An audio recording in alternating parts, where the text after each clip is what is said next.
Assalamualaikum warahmatullahi wabarakatuh. Puji syukur kehadirat Allah Subhanahu wa Ta'ala yang telah memberikan kenikmatan iman, kenikmatan kesehatan, sehingga kita masih diberikan kesempatan belajar sampai saat ini. Sebelum layanan bimbingan konseling dimulai, dan supaya pertemuan kali ini diberikan kelancaran, kemudahan, serta ilmu yang manfaat, mari kita awali kegiatan ini dengan membaca basmalah. Bismillahirrahmanirrahim. Serta membaca doa sebelum belajar. Rabbi zidni ilma warzuqni fahma. Ya Allah, tambahkanlah kepadaku ilmu dan berilah aku kepahaman yang benar. Amin. Apa kabar anak-anakku semuanya? Semangat pagi? Tentunya kita harus selalu semangat pagi dengan BK Peduli Siswa. Jangan lupa kita selalu jaga protokol kesehatan dengan memakai masker, cuci tangan, dan jaga jarak. Baiklah, kita lanjutkan. Pada kesempatan hari ini, saya Ibu Indayati, atau yang biasa disapa dengan Bu Indah, dari SMP Negeri 2 Dukuhwaru akan memberikan materi layanan bimbingan konseling kelas 9 SMP MTS Kabupaten Tegal dengan topik stres dan cara mengatasinya. Lebih tepatnya yaitu mengatasi stres pada peserta didik di masa pandemi. Adapun tujuan yang ingin dicapai dalam layanan ini adalah peserta didik atau konseli dapat memahami gejala-gejala stres serta faktor-faktor penyebab dan cara mengatasinya. Oke. Sebelumnya, Ibu juga ingin menyapa kepada anak-anakku peserta didik SMP Negeri 2 Dukuhwaru, khususnya peserta didik kelas 9. Teman-teman guru SMP Negeri 2 Dukuhwaru, Ibu Kepala Sekolah Ibu Umi Hasanah SPD, serta tidak ketinggalan teman-temanku guru BK SMP Kabupaten Tegal. Mudah-mudahan semuanya selalu diberikan kesehatan dan tetap semangat ibadah melaksanakan tugas di masa pandemi. Baiklah, kita lanjutkan ke layanan bimbingan konseling ya. Setiap manusia dalam kehidupan sehari-harinya tentu pernah mengalami kegagalan atau ketidaksesuaian kenyataan yang dihadapi dengan harapan sebelumnya. Serta tidak menutup kemungkinan setiap orang bisa mengalami stres dari segala sisi. Apalagi di masa pandemi proses pembelajaran sering dialihkan secara daring. Nah, apa sih yang kalian rasakan saat belajar di masa pandemi ini? Pastinya ada beberapa hal yang kalian rasakan. Betul nggak? Tugas yang menumpuk dan nggak ada habis-habisnya. Merasa sangat lelah. Merasa bosan karena terlalu lama belajar di rumah.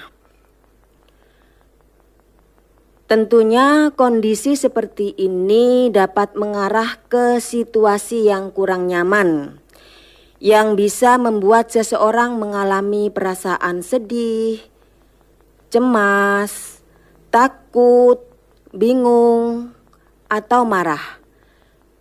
Serta konflik dengan orang tua sering terjadi.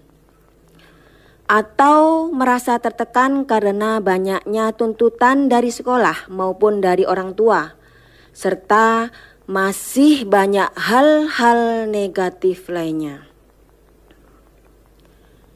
Dan yang harus kita ingat bahwa tidak hanya kita yang merasakan hal ini, tetapi di belahan bumi anak-anak lainnya semua sama merasakan apa yang kita kita rasakan saat ini.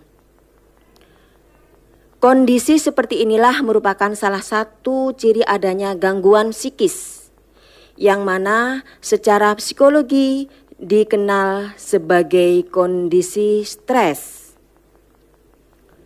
Stres adalah hal yang wajar dalam kehidupan manusia. Tidak hanya dialami oleh anak-anak remaja saja, tetapi juga dialami oleh kami, orang dewasa. Nah, untuk mengatasi hal ini, butuh proses beradaptasi dengan keadaan yang saat ini terjadi. Anak-anakku, peserta didik kelas 9 yang Ibu cintai, pastinya kalian bertanya-tanya, apa sih stres itu?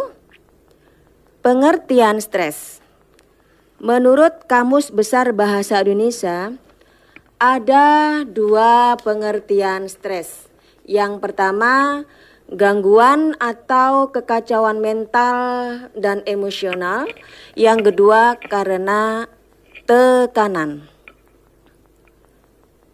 Stres diartikan oleh seorang psikolog perkembangan J.W. Shentrop sebagai respon individu terhadap situasi dan peristiwa yang dianggap mengancam. Situasi mengancam ini menjadi situasi yang sulit diatasi oleh individu yang bersangkutan dan seringkali membutuhkan waktu yang lama dan bahkan tidak jarang gagal mengatasinya. Sehingga pada tahap berikutnya ia mengalami kesulitan dalam melakukan aktivitas sehari-hari. Islam mengenal stres dalam kehidupan ini sebagai cobaan. Allah Subhanahu wa Ta'ala berfirman dalam Al-Quran surat Al-Baqarah ayat 155. Bismillahirrahmanirrahim. وَلَنَبْلُوَنَّكُمْ بِشَيْءٍ مِّنَ الْخَوْفِ وَالْجُوعِ وَنَقْصٍ مِّنَ الْأَمْوَالِ وَالْأَنفُسِ وَالثَّمَرَاتِ وَبَشِّرِ الصَّابِرِينَ. Yang artinya, dan sungguh akan kami berikan cobaan kepadamu dengan sedikit ketakutan, kelaparan, kekurangan harta, jiwa dan buah-buahan. Dan berikanlah berita gembira kepada orang-orang yang sabar. Jadi anak-anak sekalian, ketika seseorang oleh Allah diberikan cobaan, maka kita sebagai seorang muslim, orang Islam harus bisa mengatasi semuanya itu. Karena memang di dalam Islam sudah diatur. Untuk itu bagaimana cara merespon suatu masalah? Maka kita harus ingat dengan firman Allah surat Al-Baqarah ayat 155. Oke. Jadi stres merupakan suatu respon fisiologik ataupun perilaku terhadap stresor, hal yang dipandang sebagai yang menyebabkan cekaman, gangguan keseimbangan atau homeostasis, baik internal maupun eksternal. Dalam pengertian ini, bisa kita perjelas bahwa stres bersifat subjektif sesuai persepsi orang yang memandangnya. Dengan perkataan lain, apa yang mencekam bagi seseorang belum tentu dipersepsi mencekam bagi orang lain. Tergantung cara pandangnya, cara menyikapi masalahnya. Apakah masalah itu dibuat berat atau ringan, itu tergantung orang tersebut. Nah, mungkin anak-anak bertanya-tanya, mengapa stres lebih banyak dialami oleh remaja? Hal ini disebabkan remaja cenderung memperhatikan citra tubuhnya, rentan mengalami peristiwa yang penuh stres, mengalami tekanan dalam penyesuaian diri dalam berinteraksi dengan orang lain. Menurut Hinton, mengatakan bahwa masa remaja merupakan masa perubahan hormonal, perubahan tingkat dan pola hubungan sosial, sehingga remaja cenderung mempersiapkan atau mempersepsikan orang tua secara berbeda. Selain itu, masa pertumbuhan remaja jarang yang berlangsung dengan lancar. Banyak masalah yang terjadi dan bisa makin serius hingga menyebabkan depresi yang berkepanjangan. Remaja yang mengalami depresi akan menjadi apatis dan menyalahkan dirinya sendiri sehingga merasa enggan untuk mencari pertolongan. Anak-anakku kelas 9 yang saya cintai, apa sih yang menyebabkan stres itu? Faktor-faktor penyebab stres. Yang pertama adalah faktor lingkungan. Yang kedua, faktor fisiologis. Dan yang ketiga, faktor pikiran kita. Faktor lingkungan. Lingkungan kehidupan memberi berbagai tuntutan penyesuaian diri seperti antara lain cuaca, kebisingan, kepadatan, tekanan waktu, dan berbagai ancaman terhadap rasa aman dan harga diri. Tuntutan hubungan antar pribadi dan termasuk penyelesaian diri dengan teman. Untuk itu, anak-anak, pandai-pandailah menyesuaikan diri dengan lingkungan, dengan siapapun, kapanpun, dan dimanapun. Itu. Jadi faktor-faktor penyebab stres karena lingkungan itu seperti itu. Yang kedua, faktor fisiologis. Perubahan kondisi tubuh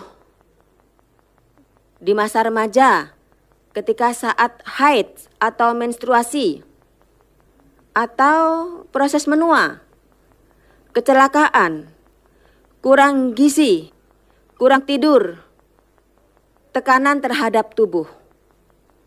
Reaksi tubuh, reaksi terhadap ancaman dan perubahan lingkungan mengakibatkan perubahan pada tubuh kita yang dapat menimbulkan stres.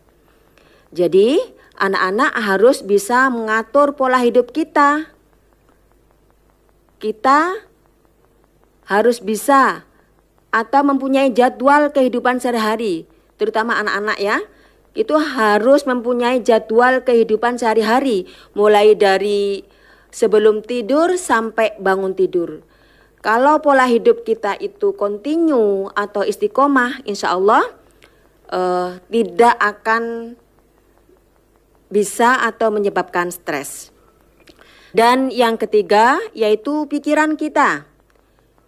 Pikiran menginterpretasi dan menerjemahkan pengalaman perubahan dan menentukan kapan menekan tombol panik.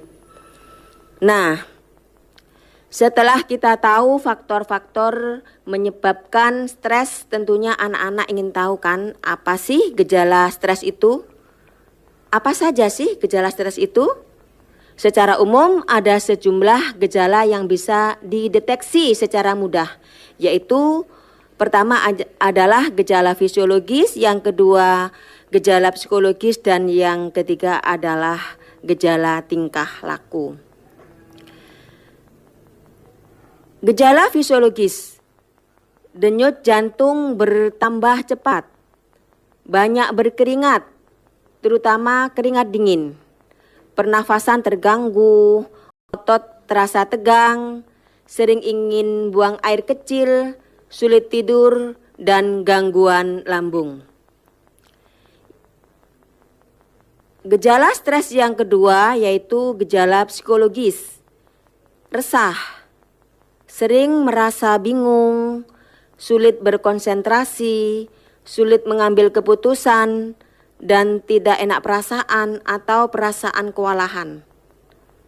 Dan yang ketiga, tingkah laku, bicara cepat sekali, menggigit kuku, menggoyang-goyangkan kaki, gemeteran, berubah nafsu makan. Nah, gejala tersebut adalah merupakan salah satu gejala stres.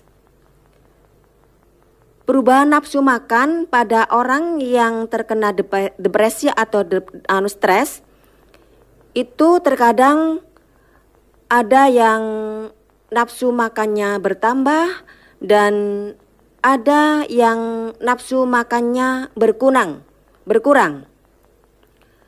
Kalau ibu itu ketika mengalami depresi itu justru nafsu makannya itu bertambah. Hormon kortisolnya meningkat. Karena apa? Otak berpikir itu membutuhkan bahan-bahan untuk melawan segala ancaman yang menyebabkan stres. Tapi ada juga seseorang ketika stres itu justru ada yang tidak mau makan atau kurang nafsu makan.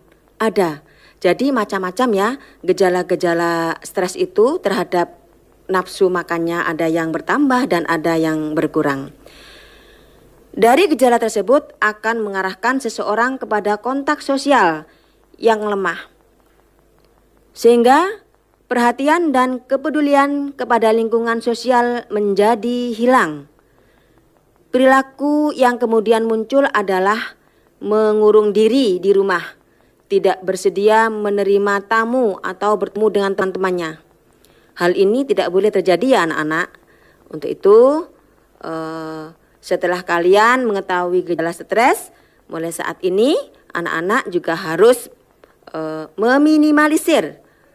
Jangan sampai terjadi atau kita terkena stres atau depresi. Anak-anakku, bagaimana cara mengatasi stres di sekolah? Cara menghadapi stres di sekolah. Bagaimana sih cara menghadapinya? Stres itu seperti suatu beban. Menghadapi stres seperti mengangkat suatu beban. Seorang atlet angkat beban akan berlatih dengan sebaik-baiknya mengangkat beban yang sesuai dengan kemampuannya. Jika diangkat sembarangan, maka hasilnya adalah kerusakan otot dan bisa jadi patah tulang. Demikian juga dengan stres. Beban karena stres tidak bisa dihilangkan begitu saja. Cara terbaik adalah dengan bagaimana mengelola stres secara efektif. Bagaimana mengelola stres secara efektif itu? Terutama mengelola stres saat kalian berada di sekolah. Yang pertama yaitu kenali penyebabnya. Yang kedua, rencanakan tanggapan. Yang ketiga, segera selesaikan masalah. Dan yang terakhir yaitu mintalah bantuan kepada orang lain. Nah, sekarang kita bahas ya satu persatu bagaimana cara mengelola stres dengan baik. Yang pertama yaitu apa tadi? Kenali penyebabnya. Jika kalian mulai stres di sekolah, misalnya saat menghadapi ujian sekolah, PTS, atau PAS, cobalah mencari tahu penyebab stres tersebut. Apakah stres disebabkan karena tekanan dari dirinya sendiri? Misalkan kondisi tubuh yang kurang sehat atau ada konflik pribadi yang menyita atau mengganggu pikiran kita. Bisa jadi tekanan dari keluarga atau orang tua kita. Misalkan ketidakharmonisan hubungan antara anggota keluarga.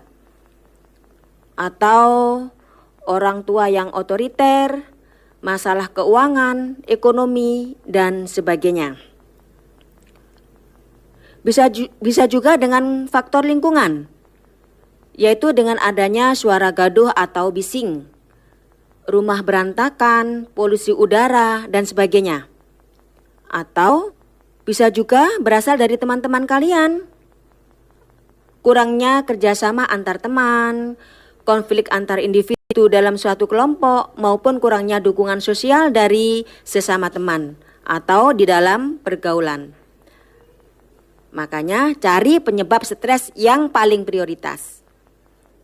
Anak-anakku kelas 9, sebentar lagi kalian akan melaksanakan ujian.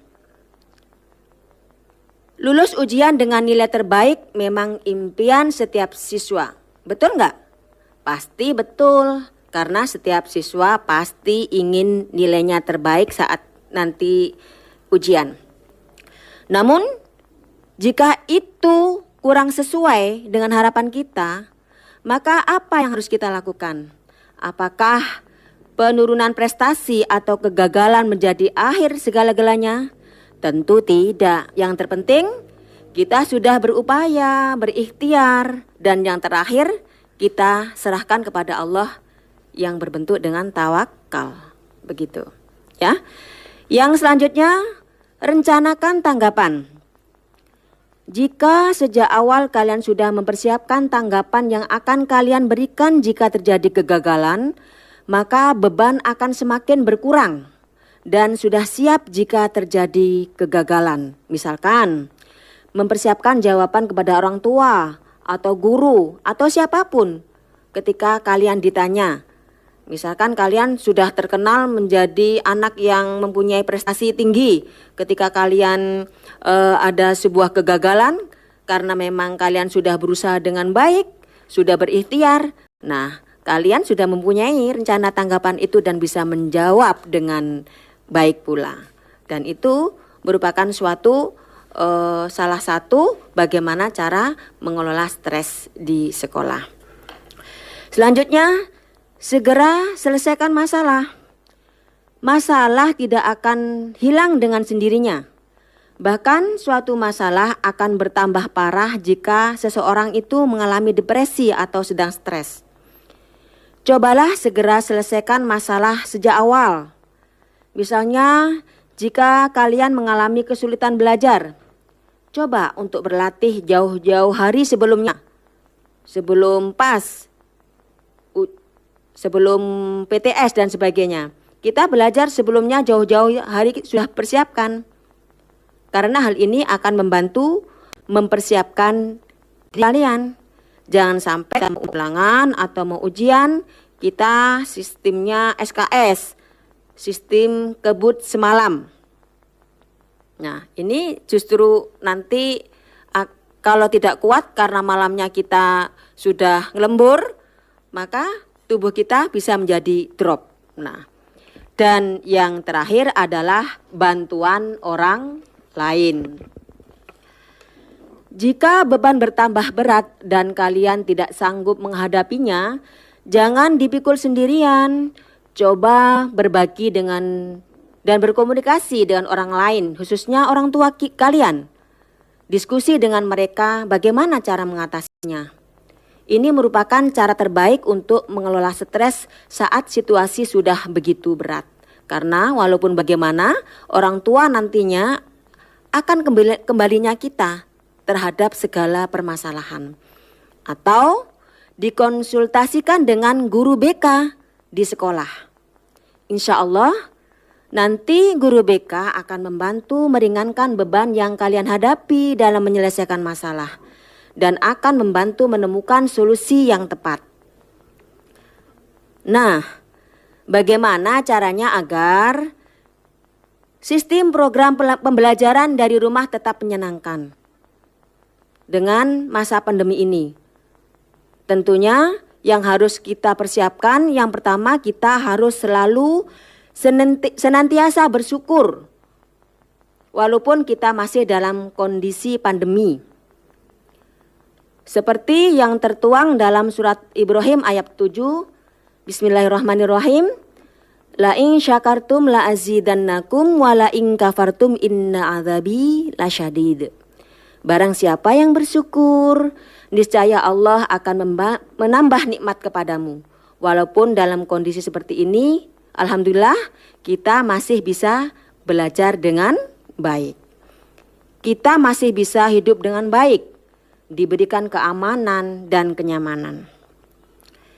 Yang kedua, yaitu jalani dengan sabar dan ikhlas. Suka tidak suka, mau tidak mau, harus kita terima dengan baik. Belajar dari rumah untuk mengurangi resiko penularan yang lebih cepat. Adapun di Kabupaten Tegal sendiri, kegiatan belajar mengajar ada yang masih PJJ atau shifting. Ketika anak-anak di sekolah masih menerapkan PJJ, ya tentunya kalian tadi itu harus dibuat bagaimana agar tetap menyenangkan belajar, yaitu dengan cara bersyukur, menjalani dengan ikhlas. Insya Allah nanti segala sesuatu belajar kita akan tetap nikmat. Dan yang ketiga, bagaimana agar belajar di rumah tetap menyenangkan? Stop mengeluh dan jangan merasa gabut, karena mengeluh hanya membuang energi dan mematikan kreativitas kita. Tidak ada istilah gabut bagi seorang muslim. Hindari aktivitas-aktivitas yang tidak bermanfaat.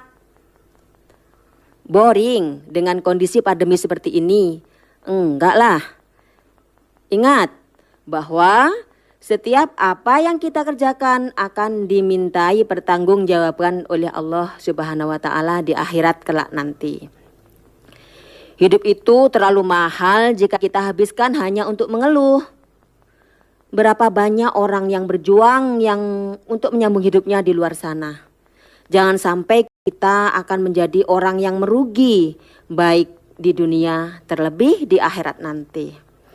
Dan yang keempat, tidak mencela keadaan. Daun yang jatuh pun dari pohon itu merupakan takdir dari Allah. Jangan sampai kita berkata-kata yang tidak baik. Begitu juga dengan pandemi ini. Jangan menambah tabungan dosa kita dengan cara marah-marah yang tidak jelas. Jalani saja dengan ikhlas dan sabar. Semoga bisa menjadi ladang ibadah kita. Dan yang terakhir yaitu perbanyak berdoa. Kita tahu bahwasanya doa adalah senjata bagi seorang mukmin. Minta kepada Allah Subhanahu wa taala semoga wabah ini segera Allah angkat dan kita bisa kembali berangkat sekolah secara bersama-sama, normal seperti biasanya dulu. Bertemu dengan teman-teman dan guru yang mungkin kita sudah sangat kangen sekali dengan kondisi seperti itu. Sehingga kita akan menemukan kenyamanan dan bisa menemukan kehangatan di dalam belajar. Baiklah anak sekalian, itu yang dapat Ibu sampaikan tentang materi layanan bimbingan konseling kelas 9. Mudah-mudahan apa yang Ibu sampaikan bermanfaat. Dan saya akhiri pertemuan kali ini dan mohon maaf jika ada materi yang kurang berkenan, kurang pas. Dan saya akhiri ihdinas siratal mustaqim. Wassalamualaikum warahmatullahi wabarakatuh.